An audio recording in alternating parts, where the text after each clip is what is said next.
Hi everybody, it's Michael. I'm back again with another one of my walkthrough videos, and today it's again a little bit different because I don't have any box to show you. And the reason for that is that I'm doing a walkthrough of a prototype, and more specifically the prototype of Die Glasstraße or Glass Road. Glass Road is one of the new games from Uwe Rosenberg. It will debut at Essen this year. It's published by Feuerland Spiele, the company that was founded by Uwe Rosenberg and Frank last year, and they published Terra Mystica last year. The game is for 1 to 4 players, ages 12 and up, and takes about 20 minutes per player. In many aspects it's reminiscent of Uwe's previous games, but on the other hand it's also a little bit different. The game is based on a card mechanism which is used for the action selection, and this card mechanism is reminiscent of the one used in the game Wie Verhext or Witch's Brew by Andreas Pelikan. In the rules it actually says that Uwe used the mechanism even before that in a game that's called We Are Pregnant or something like this. This card mechanism basically is responsible for, one, it plays very fast, especially with 2 players. Second, there is a lot of interaction between the players due to that mechanism, because you have to anticipate what other players are doing and how your choices will affect them. And thirdly, because of this interaction and the card play, it is not as plannable and a little bit more random as, for example, his other big economic games. Thematically, the game is set in the Bavarian forest, and it's set in a time where glass blowing was a very popular craft there. And basically the players are running a company where they are trying to hire specialists and build buildings to produce glass and bricks, which can then be turned into victory points or used to build more buildings. That's about it for the introduction. I will now show you a full 4-player game. Have fun watching, and I'll talk to you later. So, as always, let's take a brief look at the components first. And of course, since this is a prototype, the final components might look a little bit different. In the middle of the table we have the building board, where all the buildings are stored. We have a stack of buildings of 3 different types. There's 1 row for each type, and these are shuffled, put face down, and the building board is filled completely with 5 of each type. Now this is the building board for a 4-player game. On the other side there would be the board for 1 to 3 players, and there would only be 4 buildings per row. The different types are production buildings in the first row, and these all have this yellow arrow, and it means that basically you can transform the thing that's depicted on the left side into the thing that's depicted on the other side. Then in the middle row we have immediate buildings, which have an effect that you only get once, immediately when the building is built. And finally we have the bonus point buildings, which score you bonus points at the end of the game but don't do anything else. Speaking of points, they are depicted in this little purse here. So for example, this building is worth 1 point and this is worth 3 points. And the bonus point buildings have a variable amount of points depending on a certain effect. So for example, the water mill will give you 1 point per water at the end of the game. And these points are the only points that you will score in the game, so there are no other ways to score points, just the points of your buildings. Then over here we have a supply of landscape tiles, ponds, pits and groves. And then finally each player has of course their own player area. And one last remark, I've given each player a colored marker so it's easier for me to tell them apart. But of course these markers don't come with the game. So for the blue player's player area. The blue player is the starting player, so he will have this glass goblet. Then he has a landscape board with different spaces to build buildings and landscapes on. Every board starts like this, so we have a couple of forests, which are these big tiles that span over 2 spaces, and then we have 2 ponds, 2 groves and 2 pits. And then everybody starts with 3 buildings, and these are also bonus points buildings because they give points at the end of the game. This forest glassmaker gives you 1 point per glass. This glassmaker's colony gives you half a point per quartz sand. And the Brotherhood of the Masons gives you 1 point per brick. Then over here we have the, well, probably most interesting thing in the game, the 2 production wheels. This one up here is the one for glass, so that's the glassworks, and this down here is the brickworks. And the wheel is used to mark how many resources you have. So for example, at the start of the game we have 0 bricks and 0 sand, but 1 food, 2 charcoal, 3 water and 4 wood. And how the wheel exactly works we'll see during the gameplay. Down here, the brickworks thing is a little bit more easy because there are only 3 goods. bricks, then charcoal again, food again, and this one is clay. And then finally, each player has 15 different specialists, but everybody has the same 15 cards, and those will be used to, well, trigger your actions in the game. Then we're basically about to start the game. The game will last for 4 rounds, called building periods. Okay, so for each building period, each player has to select 5 of their 15 specialists, which they want to use in this building period. So I've laid out all the specialists of the blue player, but again, they're the same for everybody, so we can just have a brief look.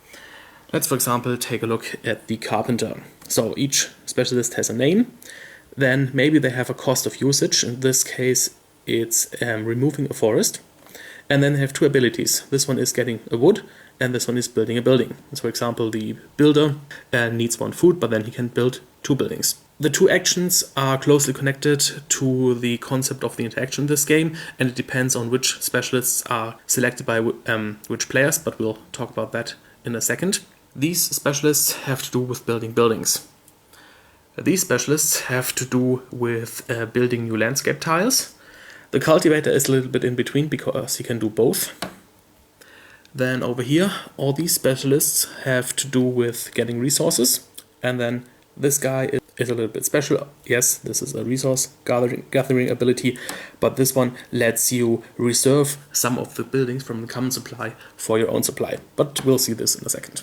So the task now is for us to select 5 of these specialists. And for that, of course, we need some kind of goal. And I haven't mentioned this before. I will explain what the blue player does in detail and just tag along the other players. So this is all about making decisions for the blue player. Let's see what endgame bonus buildings are available. We don't need to build them now, of course, because they are mostly expensive, and also they are not of any use now, but at some point we need to reserve them so other players won't build them. And also we need to know what we'll be working towards. And over here we have this forest hut that will give us 4 points at the end of the game if we manage to arrange 4 groves into a 2x2. So, of course, the 2 groves that we have don't match that. But for example, if we were to remove this forest up here and this pit over here and then place 3 more groves around here, that could work. So let's try to do this. Let's try to go for this forest hut. So, first of all, we need to remove this forest, and the only way this can be done is through entry costs of specialists. So for example, over here we have 2 specialists that would allow that, but let's actually pick the carpenter, and we can also build a building with him. And the forest hut only costs 3 wood, so that isn't too expensive, and we have 4 wood on our glassworks. So if we don't want to produce glass this round, we can actually spend 3 of those 4 wood. So first card that we take is the carpenter. Then, of course, we need to get more groves on our building display. So let's pick the cultivator and the forest manager. So that's 3 out of our 5 cards. Maybe let's also take a look what else is available. So for example, this watermill will reward us for water at the end of the game. And this cooperage up here is a production building that lets us transform wood into water. So, and it's also worth 3 points. So let's also try to build this one. For that we need 1 wood and 2 bricks.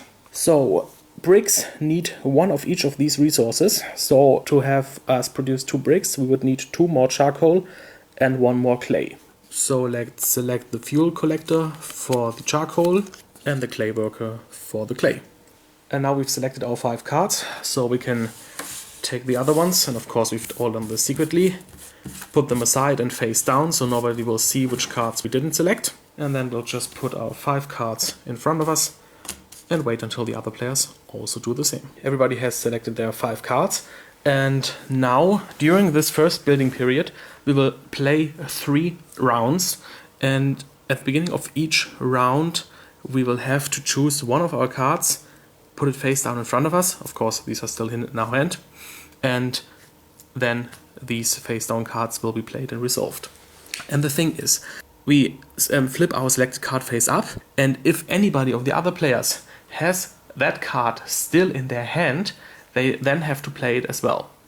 And then we get to resolve our card, and they get to resolve their cards if they had them in their hand. And normally each card has 2 actions, but we can only perform both actions if we are the only player to play this card. So if, for example, we would select the carpenter first, and then the green player would have this card in their hand, they would have to play it, and then both of us would only get one effect. So basically, it is good to play certain cards alone, because then you can do both actions, but you can only play 3 of your 5 cards this way. So for the other 2 cards, it would actually be good if somebody else would play them, because then you get to play them for free and still get one of the effects. So basically, each round when you select your 5 cards, the optimum thing that you would try to do is select 3 cards of which you are sure that you're the only one to play them, and then 2 other cards of which you're sure that you're not the only one to play them. And this is, of course, where the interaction and the difficulty in the action selection process comes from. Okay, but now we have to select a card, and it would be great if nobody else would play it. On the other hand, this forest hut is probably pretty popular, so we want to make sure we can build it, and since we're first, so why not play a card that will allow us to build a building for our first card. And probably both the carpenter and this cultivator are pretty popular in the first round, so it probably doesn't matter. On the other hand, this one lets us remove our forest, so we can start on our 2x2 grid up here. So let's select the carpenter. So this one goes face down. These are of course still in our hand, and everybody else would now also select a card to play face down. Okay, everybody has played their card. Now we reveal ours, and it's a carpenter of course. Now everybody has to check their hand whether they still have the carpenter in their hand. They don't check their face down card, this is already played, but they have to check their hand. And as it turns out, both the red and the yellow player have the carpenter in their hand. So what they have to do is play it in one of their 2 indentations over here, because these are for the cards whose effect you share. And then we resolve the card, starting with, of course, us, the starting player. So since other players have played the card, we only get 1 effect, but that's enough for us. So first of all, we have to pay the cost, which is remove a forest, and we wanted to remove this one. Then we can choose between either getting 1 wood or building a building, but of course we want to build a building. So we pick the forest hut and place it on a free space. Of course not these 2, because they are for the groves. We could actually remove other landscape tiles at will. We can't remove forests, but we can remove the small landscape tiles. But for now, let's just put it down here. And we have to pay 3 wood. So we reduce wood from 4 to 1. And that was our carpenter, and we put our played cards over here to the left, so we know that this card has been played. And then red player can resolve the card, he's not forced to. The thing is, he would have to remove a forest, which is actually a good thing, normally. But then, well, he can either get 1 wood, or he can build a building, but of course he didn't plan to build a building so soon in his turn, because he hasn't gotten any building materials yet. But he actually decides to remove the forest to activate the card, and, well, he can't build too many things because most of them need bricks or clay, but he decides to take this hunting lodge, which will reward him with 3 victory points at the end of the game if he has 4 or more forests. And he still has 5, so that should be doable. We place the hut down here, and we have to pay 1 wood. And then the carpenter stays here to indicate that he can only share the effect of 1 other card. And the yellow player also removes a forest, and he builds the, well, let's call it a pantry, which costs him 2 wood and 1 clay.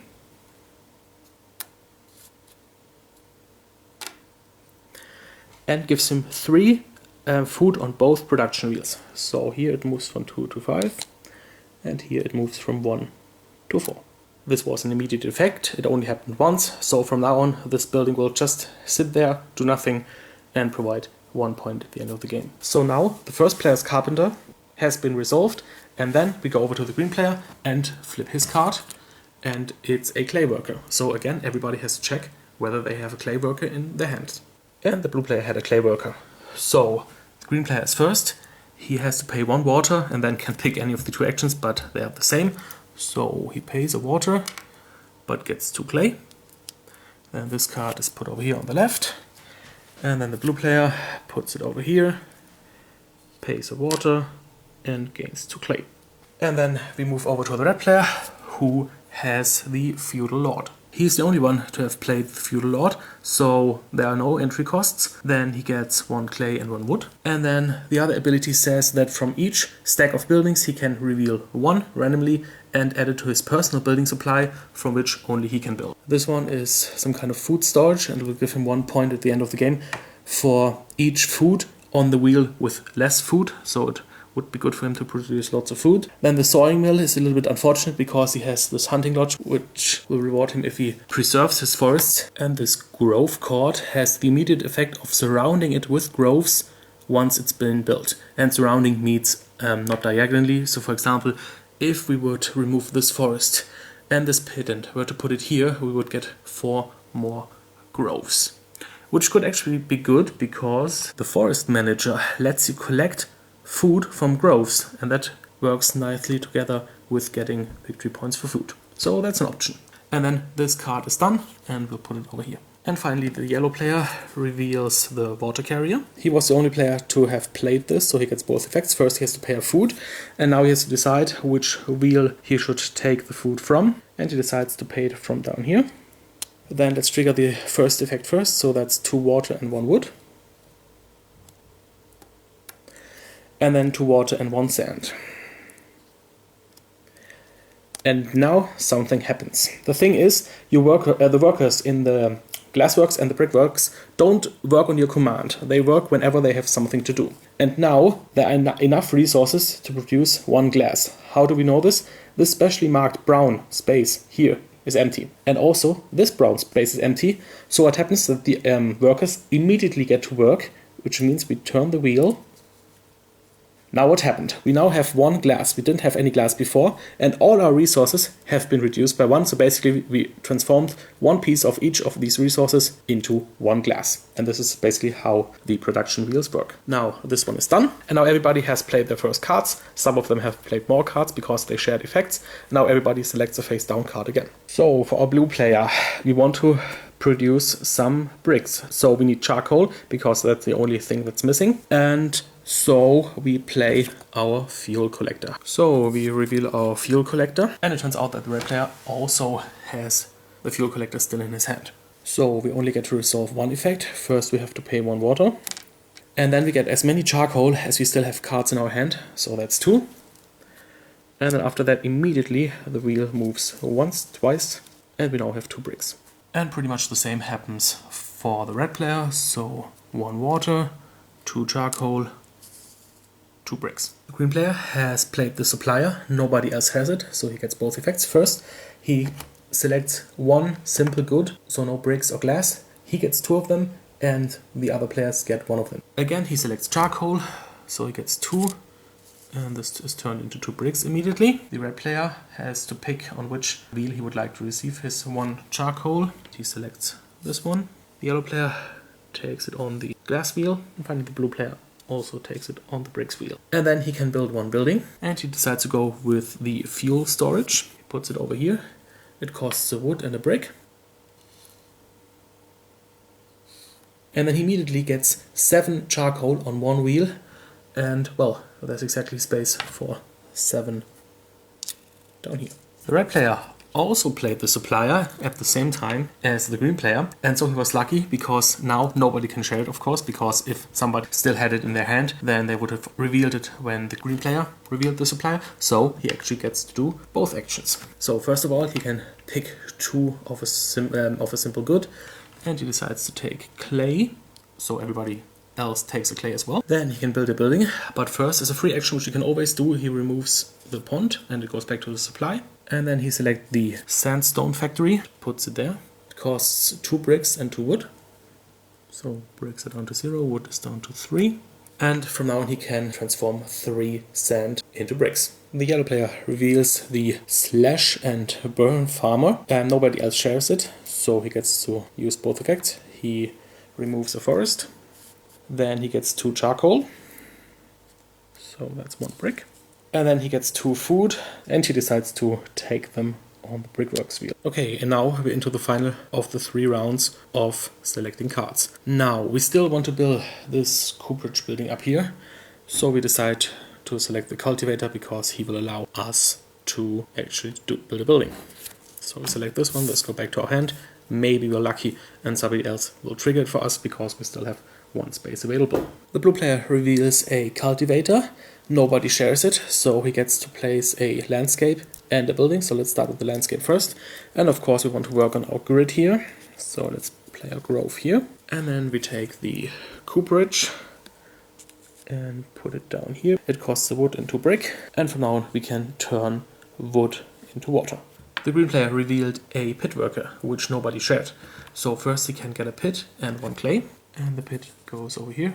And then he can decide whether he wants 1 clay per pit or 1 sand per pit. And he decides to take 3 sand, which triggers the production of 1 piece of glass. The red player also had selected the cultivator, so again he is alone. He doesn't want to use the first effect, but of course he wants to build a building. So first of all he removes this grove over here, and then he builds this sand deposit, which doesn't cost anything up here, and he immediately gains 3 sand,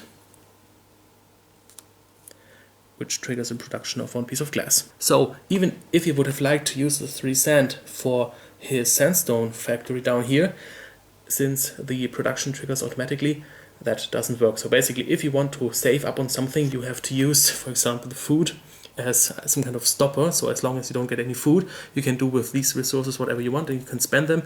And as soon as you're ready to produce again, you can give food to your workers again, and only then they will start to produce. And finally yellow reveals a builder, which green also shares. So yellow pays 1 food to build this building supply storage. It costs 1 brick. He decides to put it down here, and he immediately gets 3 clay and 3 wood. So 1, 2, 3 clay triggers a brick. 1, 2, 3 wood. The green player first removes this grove up here, so he has space to build. And then he decides to build this pot ash manufacturer. So that's the end of the first building round. As we can see, the only player who was able to play all 5 of his cards by sharing 2 was the red player, and the others have only shared 1 card. Now at the end of the round, everybody takes all their 15 cards back, and we refill the building plan with new buildings, but the old ones stay. And the start player marker moves from the blue to the green player. As his first card, the green player has revealed the slash and burner, and everybody else also had this in their hand. The green player goes first. He removes 1 forest, and then he decides to take 2 food on the brick wheel.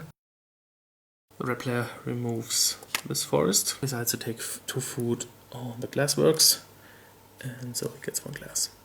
And the yellow player removes this forest and decides to take 2 charcoal, and he also gets 2 bricks. And now, for example, if these 2 moved away, the wheel wouldn't turn anymore because we are at maximum capacity for bricks. And the blue player decides to take 2 food, so he also produces 1 brick. The red player revealed the supplier, and the blue player shared it. The red player takes 2 wood, so everybody else gets 1 wood. And the blue player takes 2 charcoal, gets brick, and everybody gets 1 charcoal. Then yellow reveals a builder, and both green and red shared, so everybody gets to build 1 building. The yellow player decides to build the inn, costs him 2 wood, 1 glass, and 1 brick.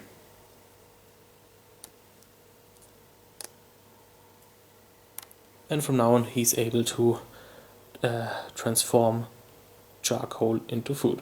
And of course he also pays 1 food to activate the builder in the first place. The green player is unlucky because he doesn't have any food to activate his builder. The red player also pays a food to activate the builder, and then decides to build his grove court. That costs him 2 wood and 2 glass. And then he gets to put groves on all the surrounding spaces, so he could actually decide to remove this one first, but 3 groves are enough. And the blue player reveals the clay worker. Nobody shares to him, so he gets 4 clay by paying 1 water. The green player revealed the charcoal burner. Nobody else had it, so he pays 1 wood and gets 3 and 3 charcoal. So the first one he gets on the wheel up here. And then no matter which wheel he chooses, he'll always make a loss of 1, but he decides to get it up here. The red player played the forest manager, which no one shared, so he takes the wood and also decides to put a grove over here. I mean, he can always clear it away anyway. And then he gets 1 food or 1 wood per grove, and he decides to take 5 food down here, so he also gets 2 bricks. The yellow player plays the feudal lord, so he gets 1 wood and 1 clay, and also 3 buildings, 1 of each kind for his personal supply. First 2 buildings are interesting because they actually require water and sand, something that is not your usual building material. The first one would allow him to transform water into sand, the second one would immediately give him 4 wood, and finally this building here would reward you with 1 point for each forest that you still have. And finally, the blue player also had the forest manager. He gets 1 grove, up here of course, and then 1 food per grove. So that's 4 food over here, and that is 1 brick. The green player revealed the woodcutter, which no one shared, so he gets to remove a forest and gain 4 wood. The red player revealed the fuel collector, which nobody shared, and which is also of no use to him because he doesn't have the water to actually pay the entry cost. The yellow player revealed the pit worker, nobody shared it, so first of all he can place a pit, get a clay, and then he chooses to get 1 sand per pit, so that's 3. So that's also 2 glass. And then the blue player reveals the carpenter, which is shared by both the green player and the yellow player. The blue player first removes the forest, then puts the water tower down here. That costs him 1 clay and 3 brick. And then he can place ponds on adjacent empty spaces. The green player removes the forest and then builds the building material supply, which will allow him to transform wood into clay. The yellow player removes the forest and he decides to take this half-timbered house, which will give him 1 victory point for each immediate building at the end of the game. Currently he has 2, and it costs him 2 wood, 2 glass and a clay. Then the round is over, we are halfway through the game, and now red is the starting player, and we will refill the board. The red player has selected the water carrier, nobody else has, so first of all he pays a food, and then he gets a total of 4 water, 1 wood and 1 sand. Yellow selected the clay worker, and red also had him, so yellow pays 1 water and gets 2 clay, and so does red. Blue reveals the woodcutter, and so do green and yellow, so everybody only gets 2 wood by removing 1 forest. Green has revealed the fish farmer and nobody else has, so first he pays a charcoal from up here, and then he gets 2 food and 2 more food per pond for a total of 4 food. And he decides to split the food 2 and 2, and that's possible because that's 2 different actions, and for each action you can choose on which wheel to receive all the goods you get. The red player revealed a forest manager. He's the only one to do so, so he can first, for example, replace this pond over here with another grove and get 1 wood, and then he gets 1 food per grove, and so he gets 6 food, and he decides to receive them on the glassworks wheel. The yellow player revealed a carpenter, and so did the green player. So the yellow player only gets to build a building. He removes his last forest, and he decides to build this shed for 1 wood. That'll give him 1 glass. The green player decides to build this pottery barn, and it'll give him 1 point for 2 clay at the end of the game. The blue player chose the pond builder. He's alone in doing that, so he can first build yet another pond. And then he gets 1 water for each pond, so that's 5 water. And the green player chose the pit worker. He's also alone, so he can first place another pit, so he has now 4. And then he gets a total of 5 clay. And that triggers brick production twice. The red player revealed the supplier, and the yellow and the blue player also. And the red player decides to take 2 charcoal, which he receives on the glass wheel, so it immediately produces, and so everybody else gets 1 charcoal. The yellow player builds the carpentry workshop, and then he immediately gains 7 wood, but he has only space for 5. And the blue player takes 2 clay, so everybody else gets 1. Then yellow reveals the cultivator, and both red and blue also have him. And the yellow player builds the boathouse for 1 wood and 2 clay, and it gives him 1 charcoal per pond on 1 wheel, so he gets 2 charcoal. The blue player decides to replace this pit with a grove, so he finally has this goal complete. And the red player decides to remove this pit and build the wood carver, and it'll give him 1 point for 2 wood at the end of the game. The blue player has the charcoal burner, and he's alone in that, so he pays 1 wood and receives 3 and 3 charcoal, and he decides to split it on both wheels. And finally, the green player revealed the builder, so he pays 1 food. And then he builds the charcoal facility, which will give him 1 point for each charcoal on the wheel that has the lesser amount. And then, before the second building action, he uses one of his production buildings, and you can use this basically any time, to transform 1 wood into 2 clay. Because now he can afford the coal supply for 3 clay, which will also give him point for coal at the end of the game, 1 per 3. And then we move into the final round, but the yellow player will be the starting player.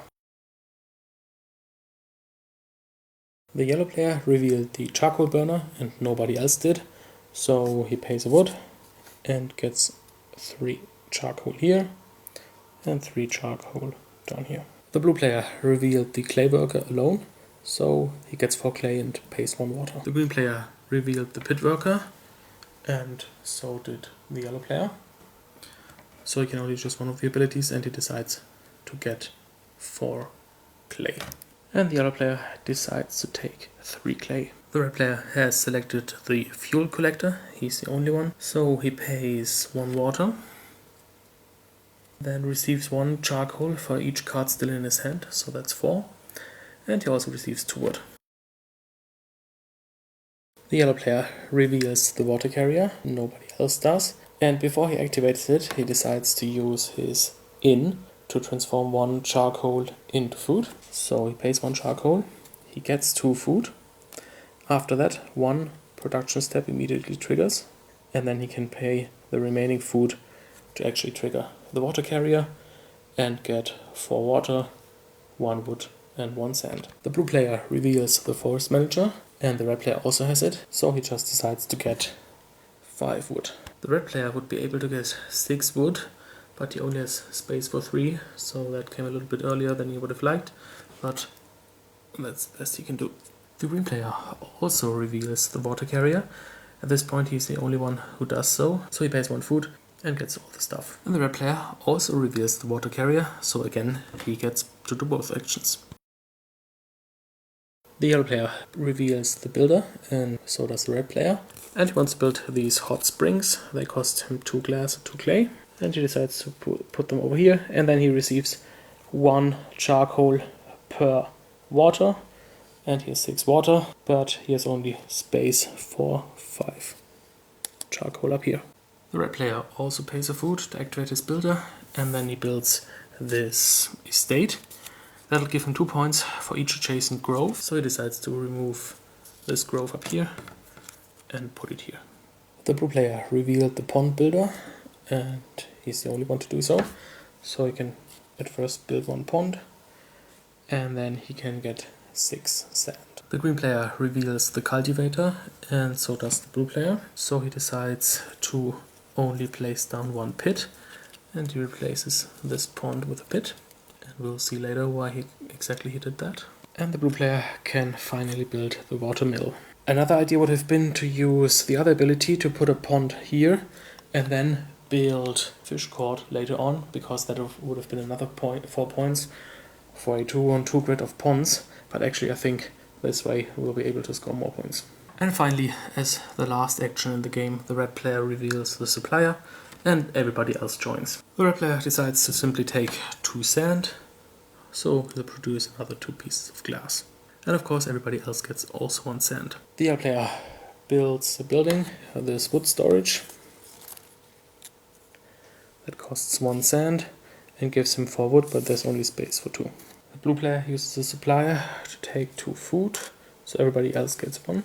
And finally the green player buys the sediment factory for 2, 3 and 2, which will give him 1 point for each connected pit. So in this case 4 points. Now it's time for the final scoring, but before, each player can use their production buildings as often as they want. And so for example the blue player still has his coopery, so he pays 2 wood to get 4 water. And then we can already count his points. So up here he gets 1 point per glass, he has 1, so that's 1 point. then a half point for each sand. So that's 3 points, 4 altogether. 1 for each brick, 2, that's 6. Then 3 points is 9. Then 4 points if that pattern is fulfilled, it is, so we're at 13. Another 4 is 17. And then 1 per water, plus 7 is 24. The yellow player has 1 piece of glass and 0 sand and 2 bricks, so we're at 3 altogether. Plus 3 for the inn is 6, plus 1 for the food storage is 7. Then the half-timbered house gives 1 point for each immediate building. So that's 1, 2, 3, 4, 5, 6, 7. So we're at 14 altogether. Plus 2 is 16, 18, 22, 23. The red player has 2 glass, 0 sand and 2 bricks. So that's 4. Then 4 is 8. Then 1 for 2 wood is 1 point, so we're at 9. 3 points if there are 4 forests or more. There are, so we're at 12. And 4 is 16. And 2 for each adjacent grove is 6, so we're at 22. And finally the green player. For a change, let's start with these buildings first. So we're 1. Then that would be 1 per 2 clay, but unfortunately we don't have any clay. Then another 1, that's 2. Then 1 point per coal on the wheel with the lesser coal. So we have 3 and 5, so that's 3 plus the 2 we already had is 5, 6. Then 1 per 3 coal, we have 8 altogether, so that's another 2, so we're at 8. Then 1 point for each connected pit, that's another 4, so we're at 12. Then we have 3 sand, so that's 1.5, so we're at 13.5, plus 2 for the glass is 15.5. And so the blue player is the winner with 24 points. And this was one full game of the Glass Road with the prototype. A few short comments on the other player counts. So first of all, as I already said, for anything but 4 players, we will use this player board for 1 to 3 players, which only has 4 spaces in each row. The 3-player game pretty much plays like the 4-player game. Each player is start player for 1 round, and then in the 4th round, the player will become the start player who has the least buildings. And if there's a tie, then the player who is closest in turn order to the current start player becomes the next start player. In the 2-player game, things go a bit differently, because cards are not put face down and then revealed, they're simply played from the hand. So if I'm the start player and this is my hand, I'll simply take a card and play it. And if my opponent has the card, he also has to reveal it. And then, as usual, it goes here in his indentation, mine goes over here. Each of us takes an action beginning with me. Then it's his turn, he plays a card, I don't have it, he gets to do 2 actions, it's put over here, and it's my turn again, and so on and so on. The building period is over as soon as one of the 2 players doesn't have any cards anymore. So again, it will happen probably that the other player hasn't played all of his cards.